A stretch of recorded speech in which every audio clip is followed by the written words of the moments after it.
lineouts, rucks, engage! What an amazing try! tries, and tackles, dissected by South Africa's top rugby minds. That is world class! This is To The Last Drop, your weekly in-depth rugby podcast with Liam Delcom and Brendan Nell.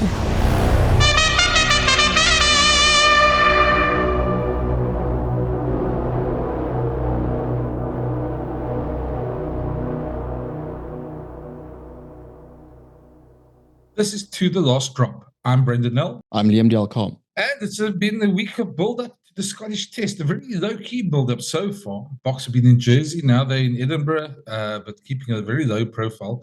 And lots of talk about the Scots this week. Liam, a big test coming up, first one of the November tour. Yeah, you say low profile. It's probably one of those, if you were in Edinburgh and you were up and down the Royal Mile, then you may not have said low key. I get what you're trying to say. I mean, Jersey's a little bit out of the way, so that was the first part of the build up. And I suppose they wanted to be a little bit out of the way, I suppose, for that camp. But the real business starts this week, and it's actually become quite a much anticipated test. Yeah, we had the appetizer last week, New Zealand England, which is a great game to obviously watch. Dramatic towards the end, and I'm sure a lot has spawned a number of columns about what should and what shouldn't have happened. But New Zealand won that game. I suppose it's the ever old test of South North versus South, and how they want to get one over the Southern Hemisphere the whole time. And the Boks are the big draw card. Let's be honest. I mean, they're world champions. Scotland felt like they didn't fire a shot in that World Cup game against the Boks, and this is probably their first chance to do it again, and they had a solid victory over Fiji this weekend.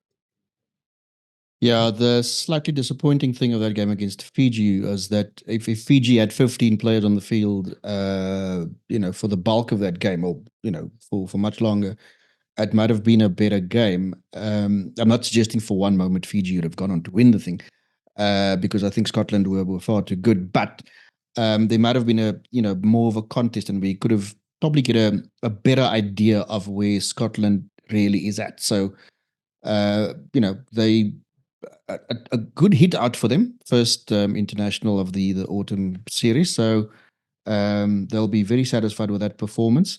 But of course, it's a few notches up this weekend against the world champions. And I think you're right. I mean, I think they would have felt after that World Cup opener last year, that they didn't fire a shot and they didn't ask all the questions that, they may have arrived in France with.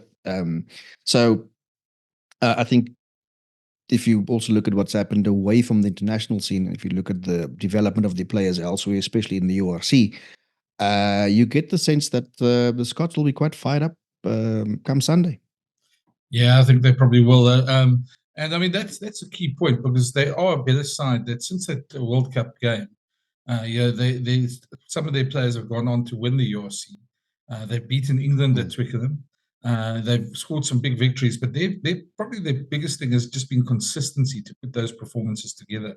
Yeah, they score those one-off victories in the Six Nations, but they sort of fall short when it comes against the bigger sides. But I'm just wondering, I mean, and we're going to go into that very soon now. You had a chat with somebody about just how well they prepared for this international in terms of playing those big games. Yeah, I remember chatting to Franco Smith last year in the build-up to a league game against the Bulls, and he was talking about how Scotland players have improved, but that he felt that mentality in the big games is one thing that was still lacking. That was something that he was trying to inculcate in his squad, and there's no doubt whatsoever that he's achieved that objective. If you look at the way they went on to win the URC. Now, the question is whether those players, and there's a large chunk of them obviously now playing in Gregor Townsend's Scotland team, how they transfer those skills to test level. So that became a talking point in our little chat. And yeah, I mean, Franco didn't really want to talk about the test per se, the nitty-gritty of this weekend's game. But he gave us a vague idea of, the qualities that some of his players will take into that game. Let's have a listen and just hear what he said. Yes, and of course the other pertinent question was, those players who went on to win the URC last year in such dramatic circumstances, coming to this year's or this season's campaign, if that mantle weighs them down or is something that they're embracing. And Franco Smith typically had an answer. Well, thanks, Liam. Thanks for having me again. No, first of all, that's past tense for us. I think the earlier we got rid of that, that the idea of defending our title, and we got rid of that. It was all about conquering a new season and one game at a time. And I don't want us, the team and the players specifically, to be burdened with that extra pressure. So we know how challenging it is, to repeat the last year's outcome. So we're going to just take it one game at a time and not think too much of what's happened. Although it was fantastic at that time. How difficult is it to do that, to get that into players' heads, that you've got this, you can walk around now with your chest out, you've earned the right, but then to sort of temper it as well with staying grounded? Liam, yeah, I'm going to try and avoid being arrogant. Obviously, you train for a final from the first day. So when I arrived there 2.5 years ago, all the teams that I've coached, the objective from the first training is to win a competition. So it was easy to then instill a humility, a work ethic, to set new goals and new dreams. I think it was easy from the first day for the players to know that we are not done yet. We want to project going forward to become the best version of ourselves. Winning on the way is obviously fantastic, but that just fuels our energy, or gives us energy, and it just fuel us to keep on improving ourselves as individuals and as players, to live out the dream and to become the best version of ourselves. And I think that is the challenge, is not to just be a one-self performing team, but a consistent performing player in a playing group. How have you found? It's one thing to try and internalize that, all those elements with your own players, but then in terms of the opposition and how they perceive you, how have you found opposing teams now that you are champions? Look, the first thing that I've noticed was that a lot of what we did last year regarding driving mauls, some of the kicking way we kicked, and some of the things that we do was adopted by some of the teams. I noticed a lot more drives, a lot more people working in the harder on the maul, and that was good to see, because I definitely think that plays an enormous part in the game. You can only create space through that. So I did feel, that the teams, obviously, one, changed a little bit the way they play. Two, they are playing every game as if it's their final. It's noticed that the energy that they bring and the enthusiasm and the eagerness, I think the way, especially the Sharks, came at us in the first 45 minutes of that game, just proved how much respect our team has earned from the opposition.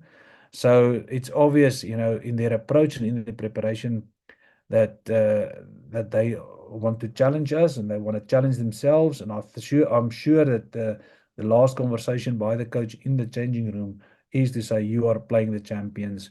This is your opportunity to show and shine, And I realize that, and therefore I try to think that we prepare the players during the week for that extraordinary effort coming from opposition. And it must have been hugely pleasing to come to South Africa. You didn't get the win in Durban, but you went home with a rich harvest of points nonetheless. I mean, that must have been hugely pleasing. Yeah, obviously I'm difficult to please. We are difficult to please as a team, and our complacency slips in so quickly. But it was good to send off the players that went into the national camp with confidence after 2 games against the Springbok filled Sharks team, and best of the rest, Springboks in the Stormer side. So I think it will give them a lot of confidence, hopefully, in this next 4 weeks in the test match arena. So yeah, from that perspective, it was very good for us. The lock points, I really appreciate that because we know how hard it is to travel to South Africa and win games, and to get any points for that matter. So really, thankful for the grace from that perspective that we managed to get the 7 points. I think that we'll take that any day. You also have the dual obligation of doing well in the URC, but you also have to prepare players for the rigors of Test rugby. And on that front, obviously, the Glasgow Rangers have done exceptionally well as well. The growth of your players, since you took over, I remember having a conversation with you before pool game against the Bulls last season, where you were talking about how you need to prepare them for the next step and the next step. Our Scottish players maybe in the past didn't warm to the occasion necessarily when they had a big match in front of them. There's a bit of a mental barrier. How do you think your players have warmed to that task? How do you think they've sort of, in many ways, overcome it? Yeah, look, it's a process. It's a technical, a physical, mental, and a technical process in that sequence. So a lot of hard work went in creating belief and establishing, belief in themselves, and then that technical development, then it comes to a different level. And if you can then believe you win, that also influences obviously what type of player you create. So our journey in the last 2.5 years around first establishing ourselves, then started to win consecutive games, then to reach finals, to use the whole squad, not just some players, was important for me. We need to bring young players through. That is something that I found when I coached Italy. Um, when I got the Italian job, there was a huge turnover. Not enough was done to bring the next generation through, and suddenly in a test match arena, you look embarrassingly poor, but because of the lack of rugby development at a certain age and junior level. So with that in mind, I always coached from that perspective. I coach from a performance director or an international head coach's perspective to see how many of these players we can develop and get them physically, mentally, and technically ready to also perform in the test arena. And gradually we've grown that competence. We've used already in the 6 games 37 players, which was important also. The one to allow the test match internationals enough game time, but not overplay them. At the same time, bring the next generation through at a high level in very competitive matches in a very competitive competition. So for the future, I think that the current Scotland coaching group and Gregor Townsend would have already identified most of the players for the 27 World Cup. Part of what we as club coaches must do is project the country's performance beyond that, so into 2031, to make sure that there's progression, that the lessons and the learned and the quality of the current group is also being transferred onto the younger group. So by the time they, take over the baton, they will also be established and also be well prepared to continue along that path and to make Scotland obviously as competitive as possible in the Six Nations. But not just that. That is where the main brand is grown for rugby in Scotland. The participation of younger kids and the way you compete with football in that country is through a quality international team, and that is obviously what we think we can contribute to Scotland is by establishing the next generation beyond 2027 as well. I take it you've put the last, or Scottish rugby's put the last World Cup firmly behind them. You've taken some huge strides since by winning the URC. So in terms of a launch pad working towards the next World Cup, I mean, you almost have the ideal platform now. Well, Scotland, I wouldn't say this is ideal yet. I think obviously it's something that's still a work on, and we still got to grow. But yes, what we set out to do is surely but slowly getting together from a Glasgow Warrior perspective. So the main objective is not just Scotland, but obviously, like I explained before, the growth is important. So I do feel that the strides that the players have made and the coaching group has made in the last 16, 17 months is going to influence the Scottish rugby player program beyond 2027. I promise not to ask you anything specific about Saturday's test, but if we look back to last year's contest between those two sides, the one in Marseille, the opener for Scotland and for the Springboks, would it be fair to say we can anticipate a closer game? I would like to think so, and I would like to hope so from a Scotland rugby perspective, because that obviously underlines that the work one try and do, takes it to the next level. But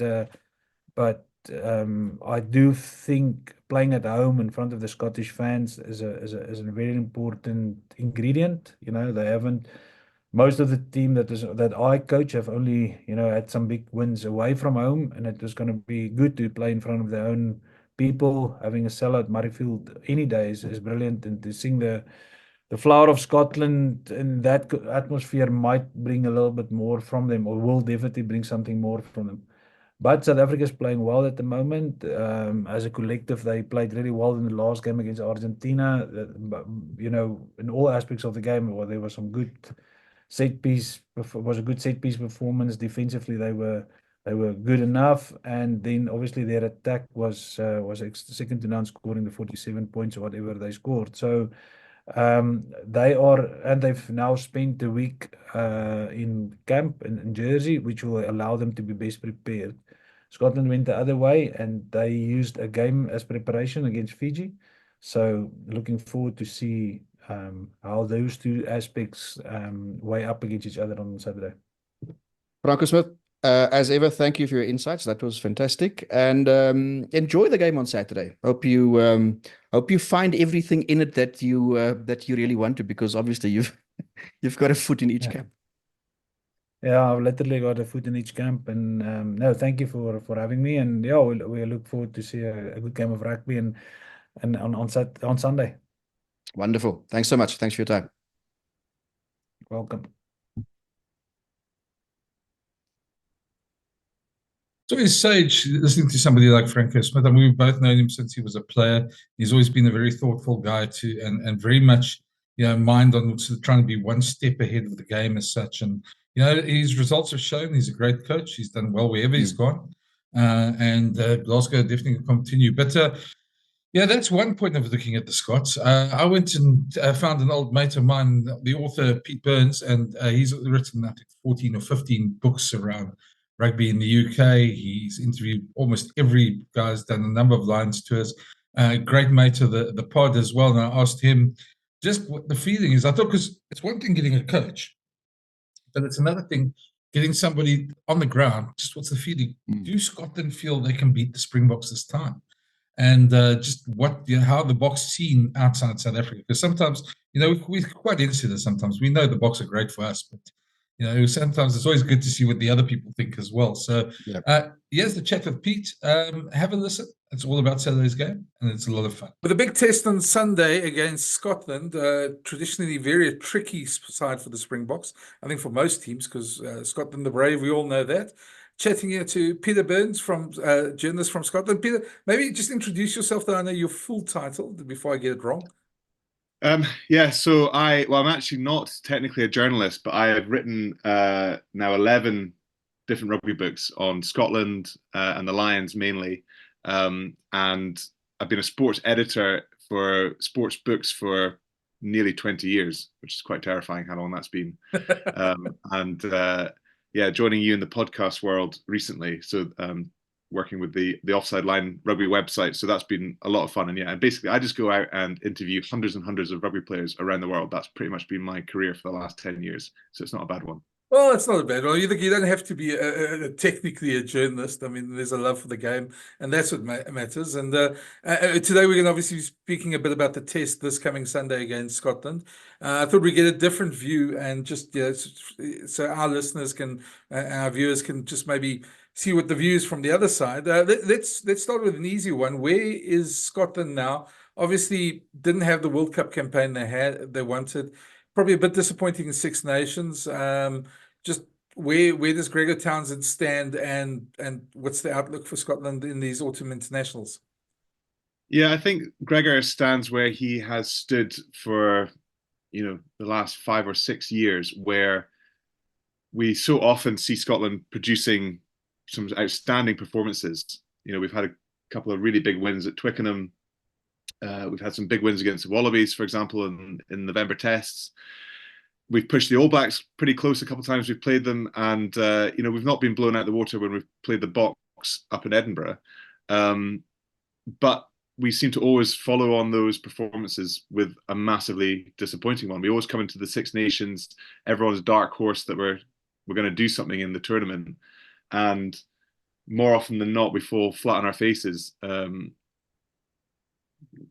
In light of that, the Millennium Stadium or Cardiff, as it's called now, the Principality Stadium, has always been a bit of a graveyard for us. So, having had a great November, we come into the spring and we normally lose to Wales. We kind of kicked that monkey off the back last year, but then we go to Rome and we lose there.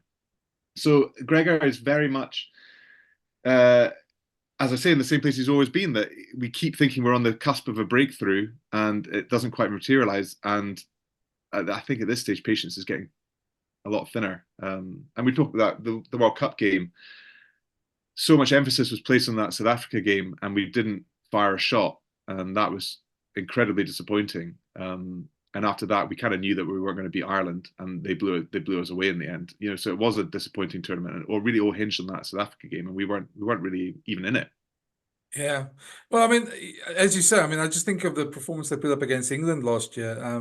Duan van der Merwe's tries, some excellent tries, and when Scotland tend to get on a roll and tend to get on attack, they can play some beautiful rugby. And especially from this side of the world, we always support them against somebody like England, but I think that's probably most of the world supports anybody against England. But yeah, it is a strange one, because they do play rugby in spurts almost, and it just can't seem to get that consistency at the international level. And as you say, the patience might be running thin if they don't have a great autumn series. Do you think Gregor, I mean, his contract's probably a bit longer than that, but do you think there'll be a couple of calls for change? Yeah, well, so his contract, he got an extension that took him, I think, to 2020, end of 25, into 26. As always with these things, it's who might replace him. And this is where it might be interesting for your listeners. There's obviously Franco Smith, the consistency that he has brought to Glasgow, whereas before he arrived, they were having won the Pro 12 in 2015, had a few seasons where they were doing pretty well. They got to a final against Leinster at Celtic Park, and they lost that in the Pro 14 or whatever iteration of the league that it was at that stage. But Franco came in, has, from all accounts, absolutely beasted them fitness-wise, manages his squad superbly, and the proof is in the pudding of what a quality coach he's been. The way they won the league last year, the way they're going right now, and the obvious candidate would be him. I mean, beyond Franco, there's not many people, I would say, available of that kind of test quality out there to replace Gregor. So I think he was very much, David Nucifora is coming in now as a new performance director at Scottish Rugby, and I think there's going to be some heat on Gregor for the first time in a long time to actually prove his mettle over the next few months. Yeah, it's interesting because I mean, Franco has done exceptionally well, and I was going to ask you that about Glasgow's success. Obviously, winning at Loftus at altitude is not something many teams have done. I think only Munster had done it in the URC before them, and the way they managed that final, I was there that night, was exceptional. And then obviously winning against the Stormers this last weekend. We also looking at the questions around is what's wrong with the Stormers at the moment, but it takes away, that shouldn't take away from what was an excellent performance by Glasgow, and so I suppose in that respect, them winning on all these grounds that they traditionally wouldn't win on, gives confidence as well. And Franco doing an exceptional job. Do you see that filtering through to the national side, or do you think it's two very different beasts that are getting managed very differently? Yeah, I mean, I think in terms of a confidence, scenario here, there's no doubt that Glasgow. I mean, compare Edinburgh and Glasgow, and they're completely different places. Again, obviously, Sean Everett, another South African in charge there, but they are very different environments. The psychology within the team is completely different. Like Glasgow are just thoroughbred winners now. They are in the fight to 86, 87 minutes. We saw, and I have to say, the URC has been. We love it up here, and I think it's incredible. I suppose a testament to how good Glasgow now are is the Sharks game last week, where you rolled out the big guns for the champions coming in. And from a Scottish point of view, very, very encouraging, albeit they lost the game, that they went toe-to-toe with a largely Springbok-based team and were able to pick up those 2 bonus points, and getting that try in whatever it was, the 82nd minute, because they were able to keep going. That is a huge confidence booster. It would have been even better if they'd won, but to come back from that, have experience of playing those Boks players, which obviously we'd never have had in the past. I think back to my childhood of watching Super Rugby and Curry Cup on the telly, and the idea that we could possibly have Scottish players going down and not losing by 80 points to these teams would be a pipe dream. To actually be able to go to win a league against the Bulls at home is incredible, and then to go, down to Durban and go toe to toe with a largely Springbok pack with Springboks like scattered throughout the backline is amazing, and that's going to set them up. The fear factor of and the mystery and unknown quantity of a Springbok team coming in November isn't there in quite the same way. Whilst also we recognise that you guys know a lot more about us. Yeah, well, I mean, I think with that World Cup game last year as well, you could sense the Springboks were really seriously taking the game very seriously. I think fans might sometimes, write off Scotland and Wales in terms of the history of South Africa's success against them and say, no, well, we should win that one. But I know the Boks were taking it extremely seriously in that game. And I mean, that game was tense until Manie the Boks no-look kick for Kurt de Arendse. That was outrageous. Because there's an interesting one there, because now the Boks have only got 2 flyers on tour, and Handré and Manie. So it'd be interesting to see who's going to be playing for that game as well. I suppose by the time this comes out, we will know. This is being recorded a little bit earlier, but it's almost a replay. I could very much see the same sort of side going toe to toe with Scotland, and I suppose Gregor would probably enjoy that. Yeah, absolutely. And I think, I've spoken to a lot of the players about the game in Marseille, and there's no doubt that they look back on it with huge regret because they didn't fire a shot. And I think the conclusions they came to is actually, disappointingly, a lot of the players, they hadn't been at a World Cup before. A lot of the key players hadn't been there before, and they were spooked by the occasion. And that line speed that the Boks brought in defence, especially with Jesse Creel and Pieter-Steph du Toit coming up the line so hard and kind of like an umbrella rush defence and just shutting down Finn and Russell's options. And I think they were hugely disappointed with the contribution, I suppose, of Sione Tuipulotu and Hugh Jones, that they didn't do more to help Finn create width to get the ball out to the guys like Duhan van der Merwe and Darcy Graham. But they'll have looked at that, and I'm sure they're thinking of, they're going to be coming out with a playbook to counter all these kind of things, because what they don't want to do is what happened in Marseille, is you get sucked into going around the fringes, and and as the world of rugby knows, you don't want to take the Springboks on around the fringes. You're not going to win that battle unless you're a France team with some of the cattle that they have. No other team can take on the Boks around the fringes. So they're going to have to think smart. It'd be interesting, as you say, to see what kind of team Rasty goes for, because it's only a 6-day turnaround to the England game, which is probably the big game of the tour for you guys. So, in many regards, we're kind of hoping we might take them on the hop. Do you put out a team like you did against Argentina, or is that your one experiment of the year?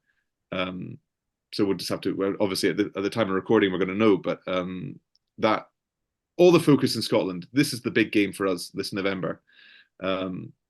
we don't want to fall foul of the Wallabies. We've got a great record against them in recent years, and we want to take them on and not be the team that falls to them. But the big one is 100% taking on the Boks. And if you take the scalp of the world champions, we've not done it since 2010. Before that it was 2002, and before that it was in the 50s. But so these guys are desperate to do it. I know Gregor is, again, as we said, there's pressure on him. We have to deliver something. These are just friendlies, but if we can perform well, if we can get a win, my God, that sets us up for the Six Nations like nothing else possible. I was going to say, because the talk around here is obviously after the year the Springboks had, they won the Rugby Championship, drew their test series against Ireland. There's a bit of disappointment about that because I think the players would be the first to admit they probably should have won that 2-0. And they let Ireland in at the back there. And that game against Argentina was a disappointment from just the way they closed out that game. They could have got the win at the end there, but it was a young team, so there is a bit of an understanding there. But Rossi's made it quite clear. I mean, the squad he's picked. Many of those 11, there's been a couple of changes because of injuries, but many of those 11 debutants this year aren't there, and they're sitting at home. And he's picked very much the tried and tested double World Cup winning core of his group. And the talk around here has been that this could almost be the last sort of hurrah for this group together before all the big changes start coming. Now, I mean, we know a lot of those guys aren't going to make the next World Cup because they'll be 35 plus. But obviously, we want to hold on to them for as long as possible. But we've already seen somebody like Faf de Klerk, Trevor Niakani fall by the wayside. And that's been quite interesting because we didn't expect that. So what I was going to say is that with that in mind, do you think there would be a sense that the Boks might be vulnerable in terms of that, in terms of being in this process that they're changing? Or do you guys in Scotland expect basically the full ball Bok team that basically won the World Cup to produce what they produced in Nelspruit in their last game? I wish I could say that we thought they were vulnerable, but it is the strength of that, even an aging team, and the strength and depth, the quality of play, the body of work is terrifying. We only have to look back to Edinburgh playing the Lions a few weeks ago and being 48-0 down at half-time against a team of no superstars. And yeah, the strength in South African rugby is phenomenal. I mean, this is going to, if Scotland were to win this game, it would be like beating the 2015 All Blacks. The Springboks, this is the greatest Springbok team of all time from our point of view, and I'm sure you guys probably agree with that. And they are pushing hard on that 2015 All Blacks team, which is probably the greatest team of all time. Yeah. So yeah, I mean, I wish we could, roll out, but like Willie Roux, if he gets his 100th cap and all this kind of stuff, and he's got so much pressure maybe on his position, he is still just frighteningly good and can tear a team to pieces. He's not showing his age. There are no chinks in this team. We just have to hope it's a Sunday game. Focus is really going to be on the following week going down to Twickenham, and they think that they've got the body of work to just turn up and roll us over, which is highly unlikely. We all know what Rassie's like. He's not going to let them come into a game like this feeling like that way. But, that's really our only hope. You say that, but I mean, from our point of view, I mean, the one thing that's sort of changed in a way since their World Cup game is you've not only got one Tuipulotu now, you've got now two. And the one is in exceptional form at the moment for Glasgow, and we expect him to be probably in the same sort of form. And it doesn't seem like there's an over reliance on the South Africans that sort of made their home in Scotland, the Duan and the Carl Steyn and Hugh Jones and those guys. It seems like the team's a bit more complete in that respect. Of course, I mean, I'm basing most of this on what I see in URC, but I mean, and Gregor's a different coach. But with the two Tuipulotu brothers there and some of the changes there, do you expect Scotland to be a lot stronger in terms of the challenge they put up? I know we've spoken about what they didn't fire a shot, but the shots that they're going to fire, they're pretty decent when they fire them for their club sides. Yeah, totally. And I think it's too soon for Mosese Tuipulotu but the combination of Sione Tuipulotu and Hugh Jones is world class. And it's only a year on from that game in Marseille, but it's a lot of rugby that they've played together, and they did it. And Kyle Steyn, I mean, he is just a superb player. I mean, I would guess, again, we're going to know the team by now, but I would guess that he, injury permitting, will be on one wing and Duhan will be on the other. It'll be a close one thing with Darcy Graham, but those two and Blair Kinghorn at fullback, that's a hell of a back three. Size, great in the air. Kyle and Blair Kinghorn, incredible footballers, and that power game that Duhan can bring. And he's not performed against the Springboks yet, and will be desperate to. From the Lions and through to that game in Marseille, he's not yet done to the Springboks what he's done to other teams, and he would absolutely love to. But yeah, it's just like, as you guys know, it's cohesion, it's playing combinations. It's another year of rugby for these guys playing together. It's Finn Russell, another year down the line. He's in a different environment at Bath. He's settled there. They're top of the league. He is having quite a quiet start to his season, but only because he's not doing the fireworks stuff. He's actually controlling games like a world-class 10 should control it, and he's got the magic now and again that he can bring out. So yeah, I mean, there's a lot of threats across the park in the Scotland team, but unfortunately, you're coming up against a very well-oiled machine that don't like to leak points. They like to dominate, and we've had it. Even that November game a few years ago, it was quite close, and then it was actually almost. I remember the frustration of it. Makazole Mapimpi scored, and it was almost straight hands down the line, and just created a gap for him. And having battled and battled and battled, there's just almost like a simple run-in for him, which turned the game. And that can, we're just so aware that you cannot let anything drop for even a second against the Boks. So I'll take it from there. I think we're going to start closing off now, but I'll take it for that. You're not going to back Scotland for a win, then, if you're going to give a prediction? Oh, Brendan, every single time I get so excited, and I think it's going to happen. I think every Six Nations we're going to win the Grand Slam, and then I sit down at Murrayfield, the kickoff gets struck, and all that hope evaporates because I've just had too many years of disappointment. So I'll tell you what, on that Sunday, this Sunday coming up with this game, I will be full of optimism, and then I will see the Boks roll down the tunnel, stand for the anthems, and I'll compare sizes, and I'll look at those superstars on that side in the green tracksuits, and I'll be thinking, I hope it's close. Well, We'll obviously, see. Well, I obviously hope it's a great game, because I mean we've had some epic battles against Scotland, and they have tested the Boks over the last couple of years, and it's great to always play them.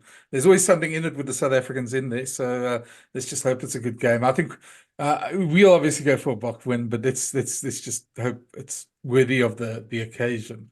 I suppose is the way and Brendan, to say. what we want is a tour down to see you guys. We've not had one of them in a long time. I think 2006 was the last time we had, maybe. No, 2013 wasn't it? Nelspruit. Well, that was a kind of like tournament, but we haven't had like a series or anything or even more than one test at a time against you guys. So we need to have those. Hopefully, these old school tours are going to start coming back as soon as I think the All Black one picks up and people start realizing the value of them.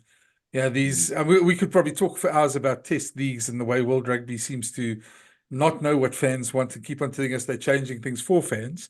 But I think we all like the old school tours, and it'd be great to see Scotland down here for that. Yeah, we'd love it. Yeah, but thanks for your time, man. Yeah, and let's hope, as I say, it's a great occasion. Yeah, thanks so much, mate. Cool, but let's stop recording. Yeah, as you said, that's always interesting to get a foreign perspective, if I can put it that way.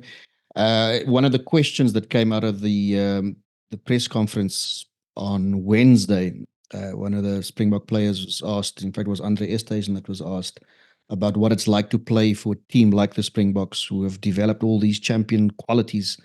They win these tight contests. So it's something that, the world is aware of. The Boks, you box them into a corner and they find a way of boxing their way out of it. They do. Well, that's the one thing that's I mean, often they talk about somebody like Chesden as the Swiss Army knife that he just pops up everywhere and it sort of dismantles things. And but there's so many of them in that Boks squad. There's so many of the guys who stand up when you think Eben's not having a good game.